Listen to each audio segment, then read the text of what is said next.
To teach a middle command or a between, whatever you want to call it, you're going to start with a treat in your hand. You're going to lure the dog, get them interested in the treat. And I'm going to take this treat and just toss it between my legs so that they follow that and go between my legs. That's all I want to start with. So you want to take another treat, toss that between my legs. When he goes between my legs, that's when I want to click.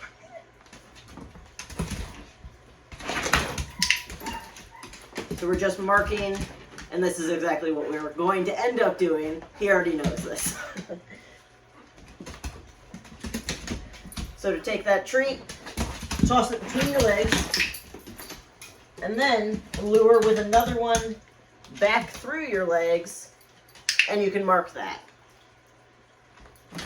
Toss one to reset with two treats, and take one, toss that between my legs, take the other one, lure him back through,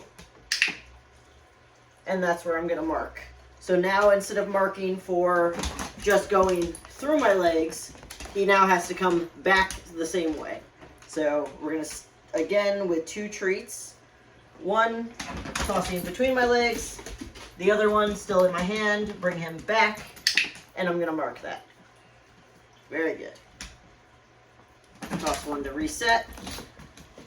Now what I'm going to do, same thing, two treats in my hand, take one, toss that through, second treat, lure him, but instead of marking for just coming through, I'm then going to lure his head up or ask him to sit. Once his butt hits the ground and he's between my legs, I can mark that. Toss one to reset.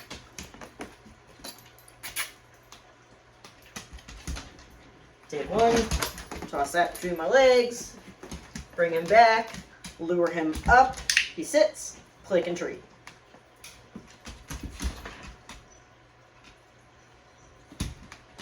Toss one, bring him back, have him sit, click and treat. Now what I'm going to try to do is toss one and have him come through without having to lure him into that second position. He stood up. I'm okay with that. I already clicked and treated, so I'm not looking for duration at this point. I'm not looking for him to hold that sit between my legs for very long, just looking to get him into position. So we're going to toss one. You can use a hand target to help bring them back.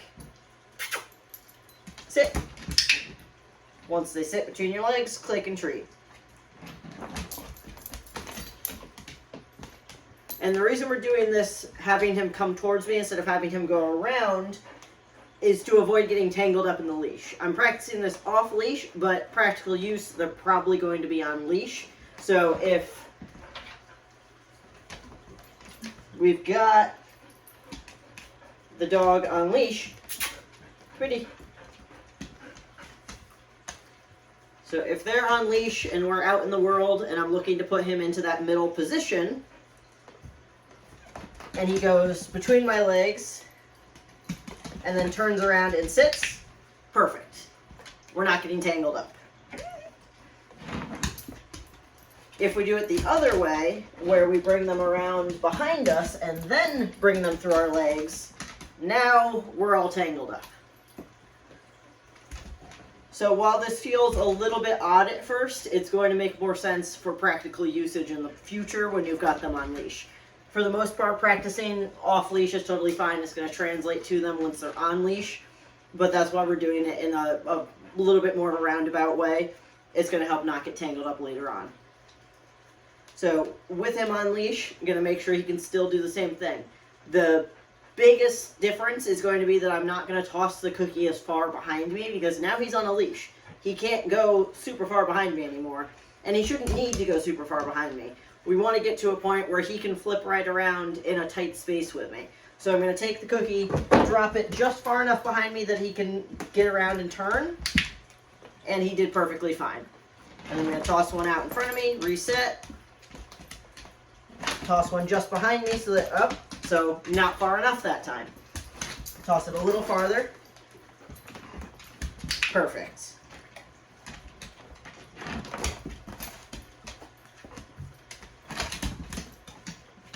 So if I don't toss it far enough, he doesn't turn around. He just backs out from between my legs. So you're going to have to find that middle ground of throwing it far enough behind you that they turn around and come back head first, but not so far that when they're on leash they can't actually get to the cookie.